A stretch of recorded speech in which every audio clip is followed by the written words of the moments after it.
so welcome to Community Mind Chatters podcast. I'm Emma Rose and I'm here with Vanessa Browning. And we're going to, how are you, Vanessa? I'm okay. Yeah, I'm okay. Bit tired, but I'm okay. Brilliant. So yeah, we're going to have a bit of a chat today about overcoming fears and kind of phobias, and also it's probably worth mentioning that it's Suicide Prevention or Awareness Month in September 2022, and as a team, Community Mind Matters are very aware of the amount of suicide rates across the country and how they're rising. So we'll talk a little bit about that as well. And I will also highlight actually we've had the new artwork, the street art, down at the Castle Sports Complex, which is targeted towards, it's kind of men's mental health, yeah.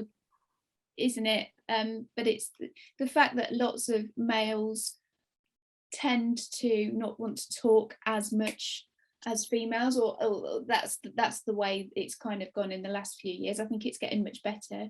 But if you'd like to go and have a look at that, it's at the street art, which was created by Carl Barfoot, I believe. That is down at the Castle Sports Complex near the park, isn't it, Vanessa? It is. Yeah. So that's a nice big kind of piece of art that really stands out and shows that we've had a lot of feedback about that. It's definitely because we've got those important numbers on there, like the Samaritans and the text thing, shout. A lot of people have looked, took photographs of it, and I've spoken to a few people as they've been passing, said, what do you think? And a lot, especially men, have said it gives a clear message that it's okay to speak about things, and it's okay to ask for help, because a lot of men do struggle to ask for the help, far more than, us women, we tend to talk amongst our friends and things like that. But men, not all men, there is some men that can talk, but a majority of men won't talk about how they truly feel, because they fear, that they're not going to be listened to the same way. But to be honest with you, the men that have spoken to me in the past, it's such a relief when they do. Definitely. And I think a lot of men may not talk about things, but generally they have sport or exercise as an outlet, don't they, to de-stress in that way. Yes. But we also know that when we're very, very depressed, that we probably might not do as many of those things, take that positive action like we used to, and then that gets us in like a bit of a downward spiral. So yes, definitely, talking is just so important, isn't it, when it comes to suicidal thoughts and feeling like that might become a reality for you. Then pick up the phone, text, talk to a family member, a friend, anybody. Can't stress that enough. Very important that you just reach out, really. And I think it's just about, I think the first conversation is always the hardest for anybody, to ask for help. It is hard, really hard for people. But as I said before on other podcasts and everything, once people have done it, the relief that you've actually got it out of your head and spoken to somebody, because sometimes you might find another person is feeling the same way as you but just won't speak about it, and this is a story actually that my son told me when he was about 14. He was suffering really badly with school and really struggling, and he'd had a bit of time off, and his friend said, "Why are you not at school?" And Taylor sort of like said, "Well, it's like this, I've been struggling with," but, and his friend actually opened up to him and said, "I think I suffer like that as well." But because they didn't really talk about it, they sort of like asked each other questions, but then it sort of like made it a bit easier. And I do think it's important in schools that probably they should have a place where they could go and speak to other students, or somewhere where they can speak about it, because they're probably all struggling a little bit, but because they don't talk about how they're struggling, they keep everything to themselves. And both these boys then supported each other. That's amazing. It is. We should always ask, twice, shouldn't we, as well? Absolutely. Hi, how are you? The general response is, yeah, I'm fine, thanks. That's just automatic, isn't it? But it's good to then ask, but how are you? I think you're right.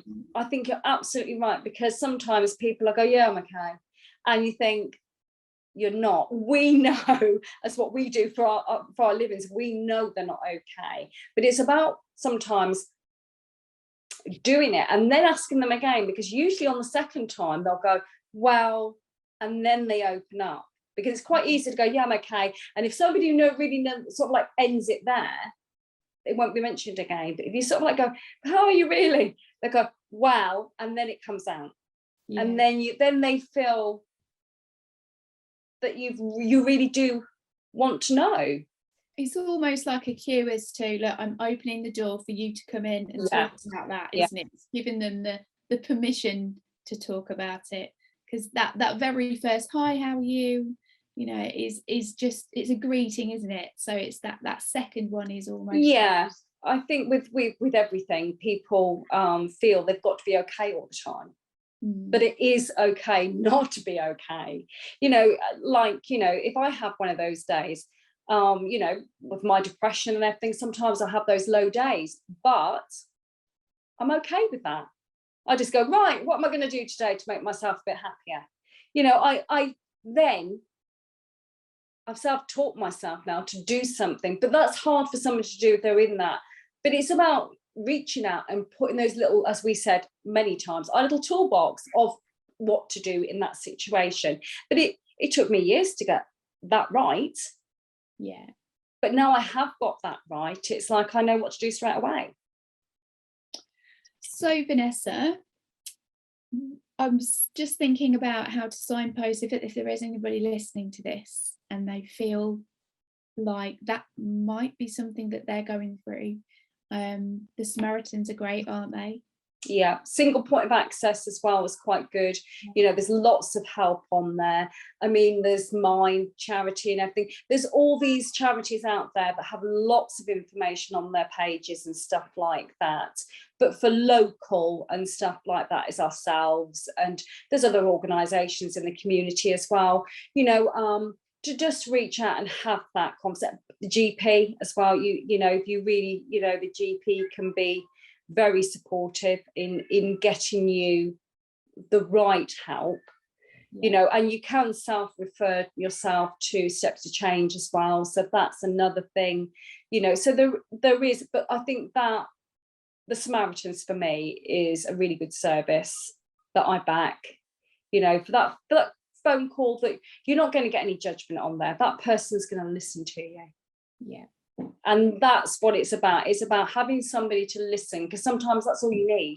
You don't need an answer, because sometimes until you've really got it out your mouth and got everything out, there isn't one. You work around that. You've got to tell somebody. And that's the hardest thing to do, I think. But yes, for me, it would always be the Samaritans. And also there's ourselves, isn't there, that we as Community Mind Matters, and the bench. The bench. And we have got a new bench going up very, very, very, very soon, hopefully in a couple of months, or it's now in process of doing, so that's good. So that's going to be another thing that hopefully be on a different day and something, in a different area. So there's going to be different helplines. All the benches have got the helplines numbers on there, because I think that's very important to have those numbers. So there'll be a different number on there as well, where we usually only have the two. We're going to have Young Minds on there. The Young Minds number on there for children that might be, needing somebody to. Young Minds, I will not stress, is a brilliant service. It's not just for the children. There is a parent line as well, so parents can get support.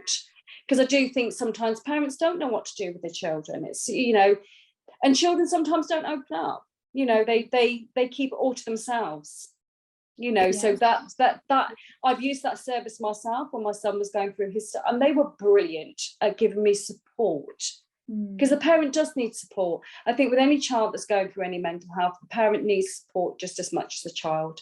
Yeah. And you, and also with adults as well, you know, if we know somebody who's suffering and we feel almost helpless, then we can then support them, find ways of how we can support them by absolutely reading about it, just educating ourselves as to what we can do for the best. For me, it's that conversation, it's that listening. That's what the bench is very good for. It's just, we just sit there and we listen. But because we both work in this industry, we both know we know things to help these people. But if they just want a conversation, then that's all we do. We don't keep any records, you know. It's very, very safe. We're not gonna, you know, we will safeguard people, you know. It's a bench for anybody. If somebody's lonely, come and sit and have a conversation with us. Somebody's grieving, anything, that bench is for everybody, just to sit and have. You don't have to have mental health to sit on that bench. It's just, you know, it's just anything. You want a conversation, you're lonely, you know, because I think loneliness is a big thing at the moment. You know, people don't get out, and you know, it's awful for them. You know, I've thought of other ways that we can help with loneliness, so I will be talking about that at some point. But you know, the way, because some people, I've met so many lovely people, they've got some amazing stories. That's probably my favourite part of my job, is listening to mine. It's just, I just love it. Just love it. I think so. Live people's stories. It's brilliant. It's amazing when you see people, especially with what we've started with the homelessness, that we've done that, where we go out and everything like that. And I've met some homeless people that have amazing stories. They've not always been that homeless person. They've had a story to tell of how they've got there, but they're still that person. But they've just come on, you know, something's happened, something has happened, and they unfortunately have ended up in this position. But it doesn't mean they haven't got that beautiful story to tell. You know, met some amazing people, and I've just gone like, I'm so pleased I've met you, but then I can help you because you are a human being first. You know, I don't look at people as that person on the street. I think that person's got a story. That person, that's not a choice. No, exactly. And you know, that's what it's about, really. It's about just reaching out to those people. Like when I'm walking around Ascot, I always say hello to everybody. Hi, you all right? And you know, and it's lovely. That sort of like hello, good morning means a lot to me. I love that, because I don't think we say it enough. We don't say it enough to a stranger. Hi, good morning. They sort of look at you going, oh, good morning. Like but I love that. Fantastic. Right, so let's talk about fears then. So you've very recently overcome one of your biggest fears. Or was it the biggest fear? From what you've described, it feels like it's been your last hurdle. I'll let you describe it. You talk to us about your situation. I have post-traumatic stress disorder, so with a lot of my condition comes a lot of fears and stuff that I won't do because of the trauma. And one of my fears was traveling, not because of being out or anything. It's just that, you know, I hadn't been to this certain place for a long time, and it's where a trauma had happened, and I really didn't want to go, and I'd put it off for 22 years. Can I just ask, was this fear traveling anywhere or just to this place? Just to that place. Right. So it's that place was the It was that place. And I know with post-traumatic stress disorder, a lot of people will not do the certain thing that's going to bring that trauma back up, or, you know, it's like avoiding it. But it's not good for us, because with everything, the way to heal is to face that fear. And I've been very, very good in everything with my post-traumatic stress disorder to actually face everything. But this was one of the biggest things. And I'd put it off and put it off. And then I just decided I was going to do it. And I was nervous. But do you know what? When I did it, I was just so relieved. And I will do it again and again and again and again and again. It was just, it opened a door of freedom, of not being scared. And it was just an amazing feeling that I think with post-traumatic stress disorder, it controls you. You know, your conditioning controls you quite a lot, but you have to control it. So then I took the reins and I controlled it. And it was amazing to travel, for me to get on a train and travel for 3 hours was something that I hadn't done for, well, I mean, I had 2 people with me, but for, yeah, it must have been 22 years. So what enabled you to then take those reins and decide? I think because I wanted to see some special people in my life.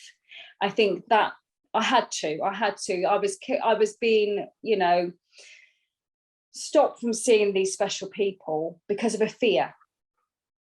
And I was missing out. And I didn't want to miss out anymore. And I thought, for me, I've got to do this. And I did it. Wow. So it was stopping you seeing special people in your life. Mm-hmm. But you know what? Once I got to this place, and, you know, it was like I'd never been away. And it was a lovely feeling, not a horrible feeling. It was an overwhelming, beautiful feeling that, what have I been missing? What have I been missing? And plus, I did it without anybody the next day, on my own, and I felt amazing. I'm just going to go back to my question again, because I think I said to you, what enabled you to do that? And you said the fact that I'd then go and meet people that you love. So what enabled you to do it this time, but not before? I think, like everybody, I think lockdown kept us away from our loved ones, and plus the special person that I wanted to go and see, I'd never met in flesh, and I wanted a cuddle. You know, I wanted to be, and I just thought, I'm keeping myself in a bubble of safety here. And I think if anybody has post-traumatic stress disorder, I think you are keeping yourself safe all the time, because you're fearing stuff. Of a trauma. I'm healed from my traumas, but I wasn't healed from that, because I was keeping myself safe.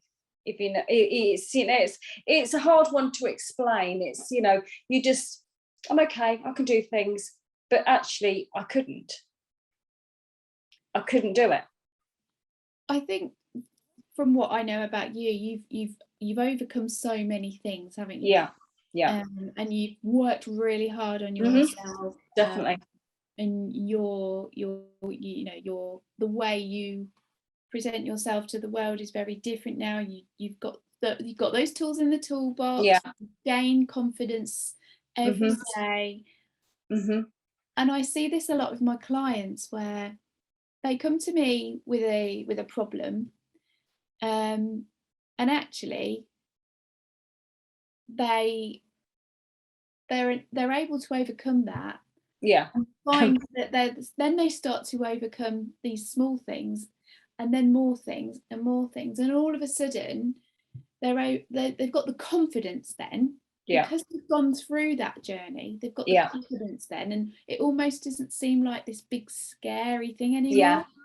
It's like, oh, I'm ready to do that now.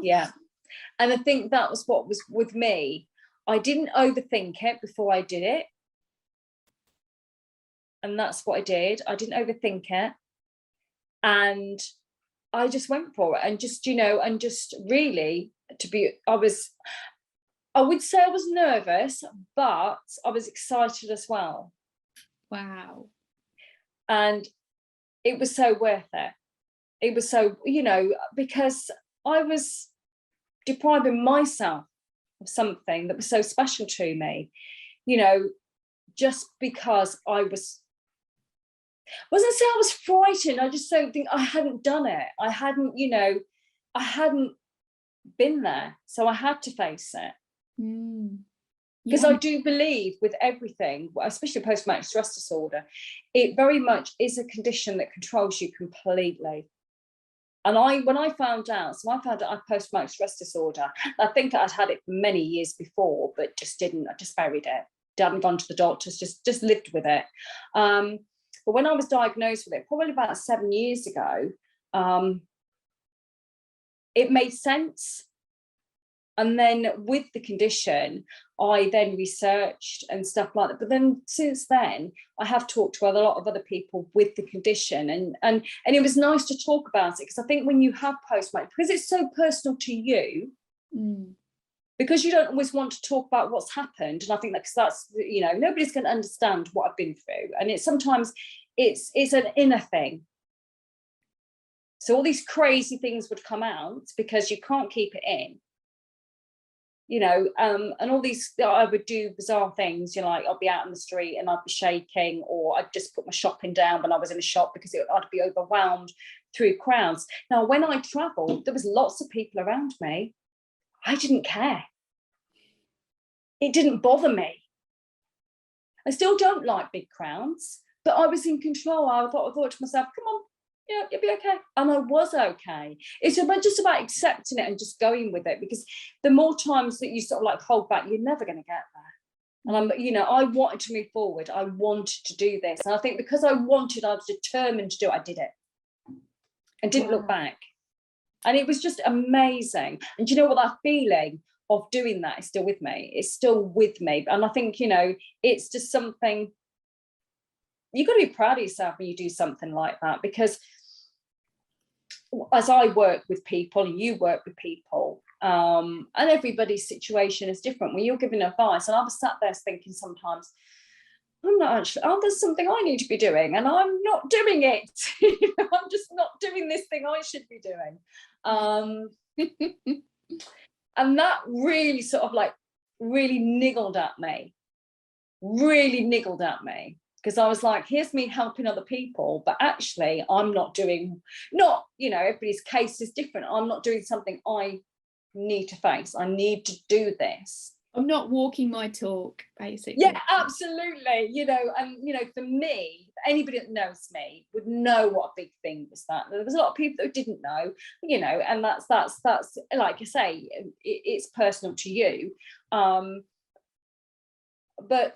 for me, it was the biggest step I'd ever made. Wow. And isn't it amazing that you actually did it? Like, yeah, this is a real life my fears story. Yeah, you actually did it. Yeah, that's it. That's amazing, isn't it? Because years before, I'd gone to do it, and I'd cancelled. Okay, so I wouldn't do it. And I'm making an assumption here, but all the work that you've done on yourself has given you that confidence to that point where you've gone, right, I'm ready now. I'm ready, and I'm going to do it. Absolutely. I mean, I'd put it off for so long. There was always an excuse. I'd always say, oh, I'm busy, I'm doing this, I'm doing that. That was rubbish. That was me just not taking control and going, right, I'm going to do this. And when I did, I didn't overthink it. This thing, we always overthink things. And I used to overthink absolutely everything. But I didn't overthink it. I just went with the flow. Yeah, we start to catastrophize, don't we? Think about all the things that might go wrong, or things that people might say or do, and we think of the worst case scenario. Absolutely. And I just didn't think about it. I just did it. Yeah. And then I got excited. I got excited about it, and and I just went with the flow. It was just like, it was, for me, it was one of my biggest fears, and it was something I overcome, but I overcome it so quickly. As soon as I got on that train, it went out the window. Absolutely. It's like I didn't even feel weird. I didn't even feel strange about doing it. It was just like, this is natural. Because before, I'd travel everywhere. And I travel on my own. I do everything on my own. And and it was just like, and I'm one of these people, I like to just get on with life. I just like to do stuff. And this was really holding me back. So what advice would you give to somebody who is currently now struggling, where they're restricting themselves from doing something or going places or, getting on with their life because of a fear or a phobia? What advice would you give? The advice I would give is to try and overcome it and try to do it. Try, because the more times we put it off, and I did for many, many years, kept going, I can't do this, I can't do this. Actually, it was making me feel a lot worse. Where actually, and I'm a great believer, and I know everybody's journey is different, everything takes time, but from where I was 8 years ago to where I am now, it does take time, but you have to push through it. For anything to heal, you've got to face what's in front of you. You've got to keep at it. Even for me, it started a little journey. So probably for 4 years, I got on the bus, short journeys. Step by step, did little things leading up to it. And that's what I did. I did small little things. So I got used to being on a bus, because I didn't like public transport. I just didn't like it. I just didn't want to be on a bus. So while I'm getting soaking wet and the bus is going past me, I was thinking, who's silly here? So then I did short journeys. But I worked with a client while I was training who struggled to drive, didn't want to be in the car, and that person just took it in small steps. So they would decide that they were going to get the car keys and sit with the car keys in the living room on a particular day, and then the next week they might take the car keys, walk out the front door and unlock the car, lock it again, and then that would be it. The next week they might decide that they're going to get the car keys, unlock the car and sit in there for 5 minutes, and then the next week I'll put the key in the ignition and just take it very slowly, step by step, to the point where you gaining confidence each time that actually I might turn the car on, and then I might go for a drive around the block, and then we just gain that confidence. And it's exactly what you've mentioned before, is I took short journeys, I did it step by step. So enough to push you out of your comfort zone, but not enough to scare you away. Just that tiny. It is. And I think I've practiced that with clients as well. I had a client that was, they'd been off work, not very well, through work, and the thought of just going near their workplace terrified them. And they were due to go back to work in a couple of weeks. And I just said to them, why don't you have somebody in the car with you, and just drive past it? Just do it now and again, and everything like that. And they did, and then slowly they gained more confidence, because they just feared that they just couldn't do it, because they just got themselves so worked up in their head. We overthink things, and then it puts that panic into us, and then we just go, I'm not doing it. And you don't. And then as soon as you say you're not going to do it, you calm down and you push it away again. It's like, it's gone away, but it hasn't gone away. It's still there. Still there, exactly. Until you have to face it again. So for me, if anybody needs sort of like, it's taking those small steps to do it as slow as you can. Don't rush anything, because rushing will, and I didn't, I definitely didn't rush it. But I know that I'm healed from it now. I know where before, I mean, I hate to think if I hadn't pushed myself, but I've ever got there. but I had to push it. I had to do it. And, you know, the reward was amazing. Yeah, and another way, I guess, of overcoming fears is to visualize. Visualization is just amazing. You know, visualizing your perfect scenario, because our brain, our primitive part of our brain, just wants to. It comes up with all the negatives of what might go wrong. What's the worst thing that could happen? So we can retrain that by thinking of what's the best thing that could happen. Absolutely. And that's what I focused on. Right. What could I really enjoy? And you got that. You got that down to a T because you had that reward. Oh, absolutely. I just had that vision in my head, and that was the only thing that kept me going. And when it hit and I met the special person that I needed to see, it was just so amazing. And I just thought, why haven't I done this before? You know, why haven't I done this before? And as I say, the reward was worth it. Absolutely worth it. And I would suggest to anybody that, you know, there's people out there that can help you with this. There is, you know, and it's just taking those small steps. It's making a plan really as well of, you know, how you're going to do it. But for me, I planned it in my head for about a month or so that I was going to do this. I'd put the time off work. I'd got excited about it, and I talked about it. And I just thought, I'm going with this. I'm going with this. I'm going with this. I'm going with it. And I just did not stop. And I just kept going. Wow.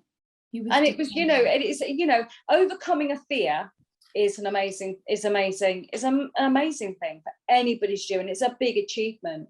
You know, I have clients, like you have clients, that you look at and you think, when they come into you first of all and they tell you about what they're fearing, and you're just like, right, I can help you here. And then when they actually do it, you're like, I'm like, oh my God, this is amazing, you know. And to see it's like, it's a release. It's such a release. And it's a powerful thing. It's a powerful thing. It is. It's like you've been giving this thing so much energy, so much mind space and time, and then all of a sudden you don't need to do it anymore. It's freedom. And I think that's how you worded it right at the beginning there. It just gave me so much freedom. Oh, it gives me a lot of freedom, and it gives me a lot of confidence as well. And I think the more you do it as well, and I'm planning to do it a lot, you know, I want to do it a lot. You know, it opens so many doors, where before I was very much kept to just in my little bubble. And, you know, I've burst my bubble. I'm out of that bubble. You know, it's just like, you know, and there's growth there. It's about growing. It's about, you know, with anybody that's got post-traumatic stress disorder, and everybody's condition is different. It might not be travel. It might be something else. It might be, you know, it could be anything with this condition. It's facing it. You have to face it. And it does take time. Yeah. It really does take time. But you do have to do it, you know, as horrible as it may sound. And anybody that's listening, I'm sorry, you know, because people are, oh, I just can't do it. I get that. I really get that. But I'm living proof that you do have to face it to get what you want, because then we hold ourselves back in life of all that enjoyment. But we face it at a rate, you know, we do it at a speed and a rate. As everybody's different. Feels right for us. Yeah. Oh, absolutely. I would never rush anybody, because I do think, I mean, it's like, you know, with anything with mental health, you know, my journey was different to somebody else's journey, you know, but my journey took longer, but it's worked. Where somebody's journey would be, they'll have relapses and stuff like that, because this is where I think with a lot of that, I mean, I'm not, you know, the NHS are amazing what they do, but because there's not long enough for them, sometimes treatment won't work the first time or the second time. It takes people, because they haven't got long enough sessions. Yeah.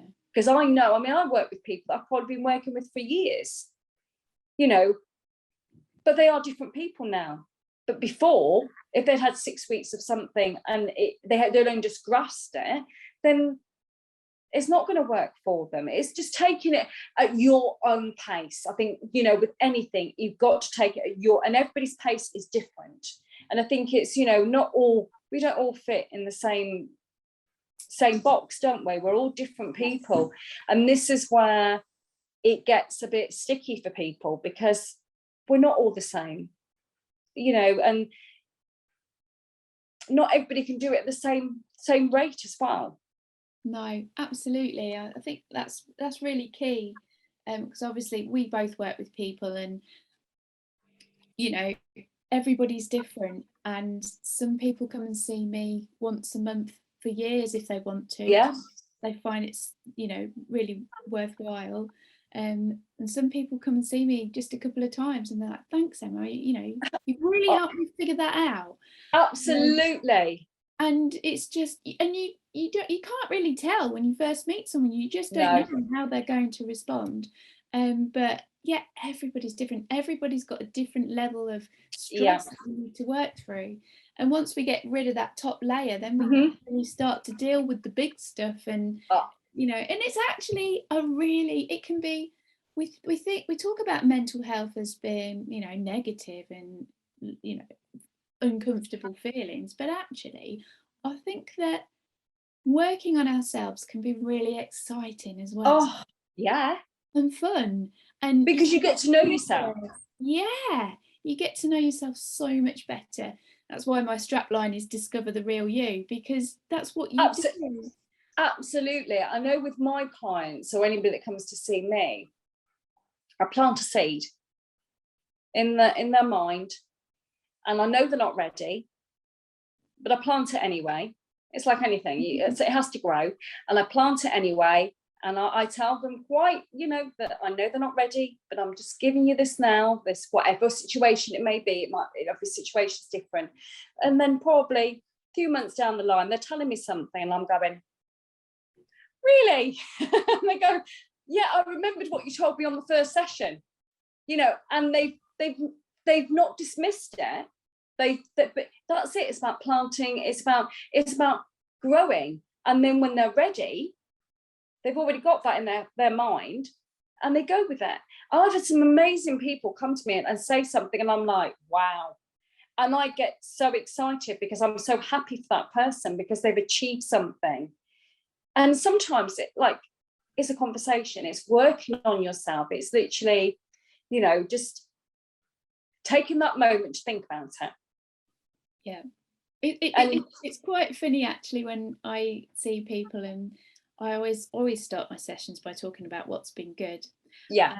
And they say, oh yes, so I went to the dentist, got my teeth sorted. Then they go on to the next thing. I'm like, hold up, you went to the dentist?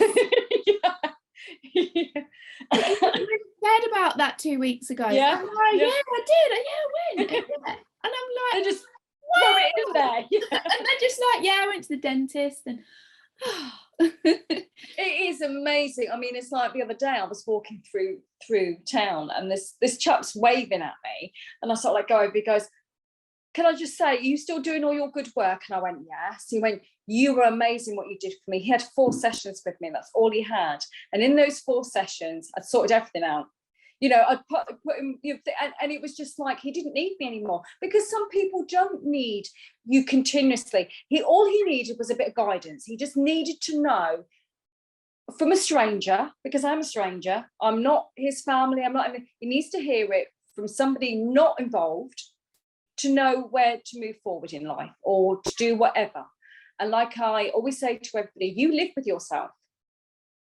You know, you've got to make yourself happy. A lot of people don't see that. They see they have to make everybody else happy around them. Yes, I get that as well. We do need to look after our family, but it has to come with you. If I'm happy, I thrive. I'm a happy person to be around. But if I'm not that happy person, then I can't help anybody. I can't, you know. And it's everybody around you as well. And he was just amazed, and he said, yeah, I'm really grateful. He said, I don't need you again. I was like, oh, that's good. That's good. You don't need me anymore. But that doesn't bother me, because I want that. If somebody comes to me in 4 sessions and I've sorted them out, that is brilliant. Where there's some people, you know, it takes a lot longer, and that isn't a problem either, because I said we're all different. We all work at different paces, you know. And for me, it's about just making that. I want that person. I always say to people when I meet people, a bit like probably yourself, I need to know the real you. I need to see the real person underneath it. And mostly, I always find the real person and work with that. Yeah. Instead of them covering up, because they have to wear masks for everybody else. But the real person underneath is asking for help, but they don't know how to help. And how to go about it. That's why finding the right therapist is really important. Absolutely. That fluidity, that transparency of how you're feeling you need to get that out there, because and feel that you trust that person. Oh yes. It's not going to work. It's, you know, no. If we're not open and honest, you know. And I'd had therapy for years, and I mean years, and nothing had worked. Nothing had worked, because I don't know, I just hadn't found the right person. And then my last therapist, actually, I only had 6 sessions with her, but she was the one. But I was meant to meet her. It was like, you know, she was the one that was there telling me what I needed to know, but I already knew it. I already knew. It was amazing. It's like she got to know me. And in those 6 sessions, we'd sorted me out completely. And I came away from that last session. I was on a tear, because she was retiring as well. So, you know, I was one of her last clients as well. And I just thought, I can cope now. I can move forward. I don't need therapy anymore. I don't need it. Yeah. I can move forward. Yes, we always need people to speak to, but that's a different thing. Yeah. We all need to vent. We all need to get that, whatever's going on in the world, because whatever's going on, we need to talk about it. But that's a different thing. But I don't need to sort that other stuff out. That stuff's gone. It's forward, forward, forward, forward. And that's what she taught me. Yeah. She taught me so much just from those 6 sessions. She got you then to a point where you could take I was ready. Take the reins and can, you know, and then be able to work on yourself on your own, in your own. And way. she even told me that I should go into this type of work. She said to me, she says, you know a lot. She says, you know, she said, you could help a lot of people. So this is why I give back, because I know I can help people. And I don't feel is a job. For me, it's my way. I have to, you know, it's like a what's the word?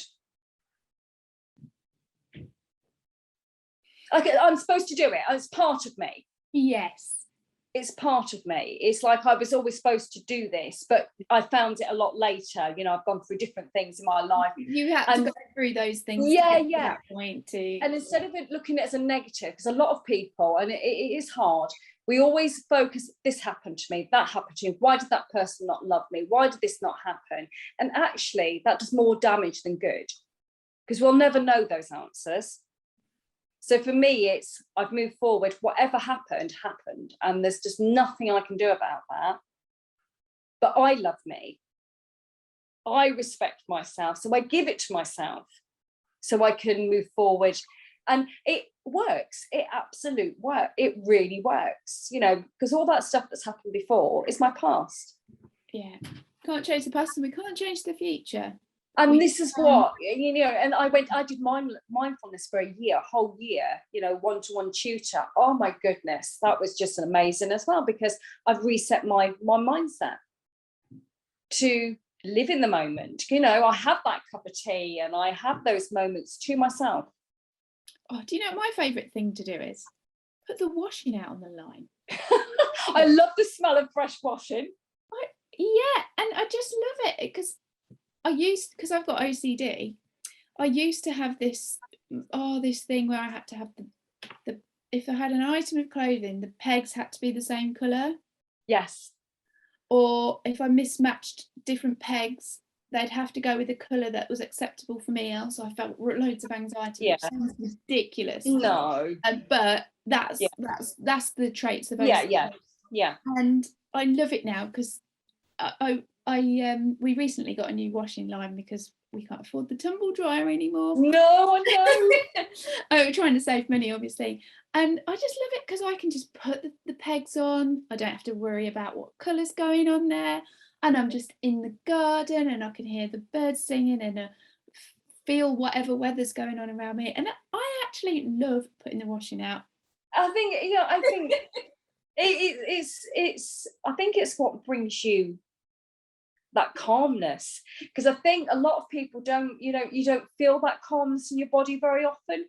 You're asleep, so you don't, but when you need to be calm as a human being, you need to take and we all have different ways. Mine's the gym. I love going to the gym. Yeah. If I've had a real well, not that I have too much stress, but if there's a challenging day, let's say challenging, so I won't say stress, I then go to the gym and come out feeling amazing, brilliant, amazing again. I've lifted a couple of weights, I've thrown a couple of weights about, I've just, punched a bag, because I don't want to punch people. I wouldn't punch people, but you know what I mean?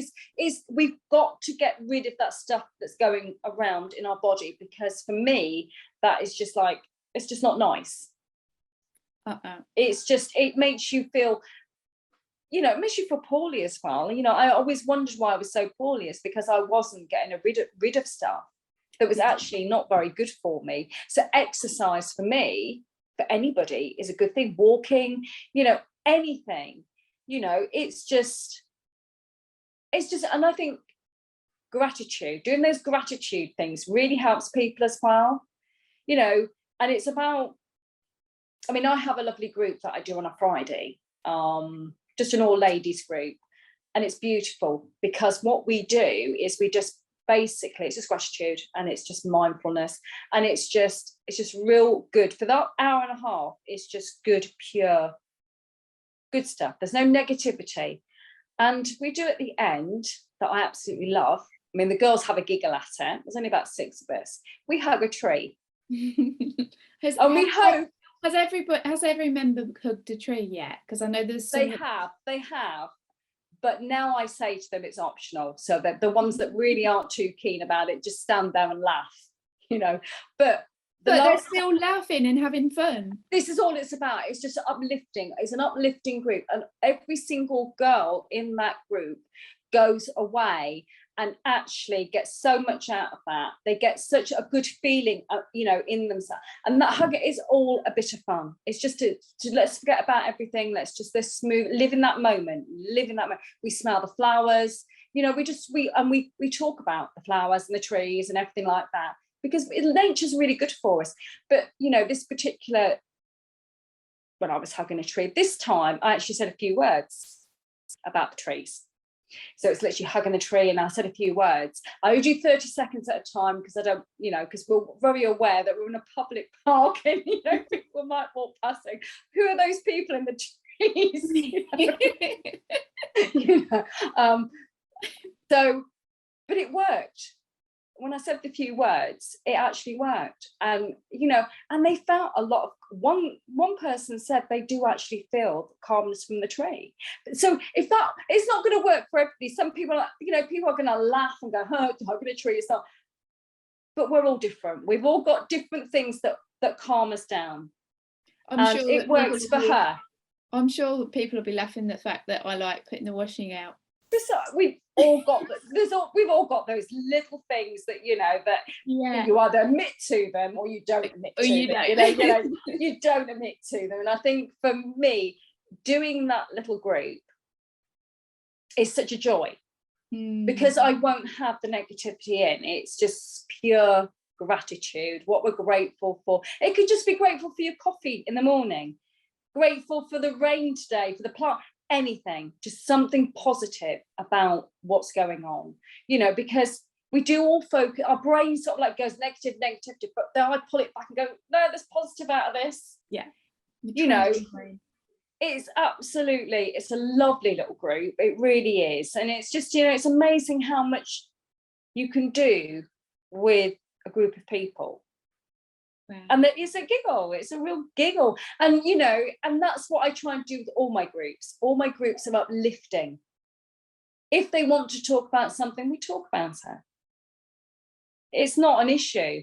but there's always a laugh in the room as well. It's the laughter is one of the goodest, the best things, I think, for anybody. Definitely.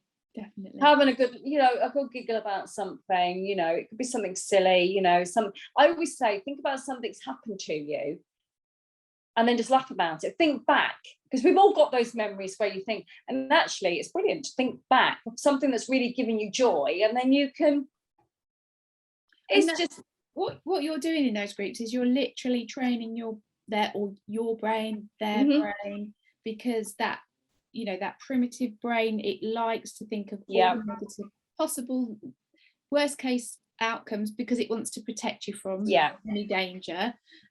But we know that not in this kind of era that we're living in at the moment, there isn't that much immediate danger. There's no wild animals anymore. Well, there is if I see a spider. We need to sort that out, don't we? Do you know what? That's another fear. That's the only other fear I have. The only other fear. Oh dear. It's silly, because that spider can't hurt me. But in my brain, it can. It's a big thing. I would leave my house for a week if I saw a big spider in my house. I'd move in with my daughter. No, get that spider out of the house. She ain't moving in with me. But for me, it's a big thing. But for other people, we, as I say, we've all got those little things that So we've managed to talk about you overcoming a major fear. Hopefully next time you'll have overcome the spider thing. I'll have a spider on my hand. Should we set an intention? Yes. We will do that. And then next time we have a podcast, you can talk about your the fact that you don't have a spider phobia anymore. Oh, wouldn't that be lovely? Because that's been with me since I was a little girl. Yeah. It's just, and it's so, I know it can't harm me, but in my head, it's the worst thing ever. It's just like I'm hunting the floor. And I was sat in my utility the other day, and one just ran across the floor, and I was just like, my son went, what's going on? There's a spider. Oh, I'm getting it. And I was like, oh, what are we going to do? So I had to wait until my other son come the next day, and I went, go in that room. There is a spider. I says, don't kill it. And he didn't. He just went in there calmly, got a glass, put it outside. I said, put it out far away from the house though, so it can't get back in. But but it's. I need hypnotherapy because I've got a major phobia of rodents, dead or alive. Yeah. So my cat brings dead mice into the garden, presents for you, and the dogs then pick them up and bring them in the house.